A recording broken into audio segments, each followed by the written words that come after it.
Hi friends, good morning. ನೋಡಿ, ಇವತ್ತು ನಮ್ಮ ಮನೆಗೆ ಅತಿಥಿ ಯಾರು ಬಂದಿದ್ದಾರೆ? ಕೋತಿರಾಯ. ಇದ್ರ ಮುದ್ದು ಮುದ್ದು ಬೆರಳುಗಳು ನೋಡಿ, ಎಷ್ಟು ಚೆನ್ನಾಗಿದೆ. ಬೆರಳುಗಳು ಬಂಗಾರ ಥರ ಇದೆ ಬೆರಳುಗಳು. ಬೆಳಗ್ಗೆ ಬೆಳಗ್ಗೆ ಬಂದು ಕೂತ್ಕೊಂಡಿದ್ದಾರೆ ನಮ್ಮ ಮನೆ ಮುಂದೆ. ಕಿಟಕಿನಲ್ಲಿ, ಅಡುಗೆ ಮನೆ ಕಿಟಕಿನಲ್ಲಿ ಕೂತ್ಕೊಂಡಿದ್ದಾರೆ. ಅದಕ್ಕೆ ಇವ್ರಿಗೆ ಹಲಸಿನ ಬೀಜ ಕೊಡ್ತಾ ಇದ್ದೀವಿ ತಿನ್ನೋಕ್ಕೆ. ಹಲಸಿನಕಾಯಿ ಅವ್ರಿಗೆ ಇಷ್ಟ, ತುಂಬ ಇಷ್ಟ. ಅಲ್ಲಿ ಕಾಸದ ಬುಟ್ಟಿ ಎಲ್ಲ ಇದು ಹಾಳು ಮಾಡಿಟ್ಟಿರ್ತಾರೆ.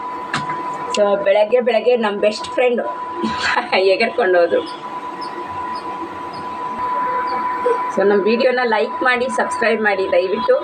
ಹೀಗೆ ನೋಡ್ತಾ ಇರಿ. Thank you. Have a nice day.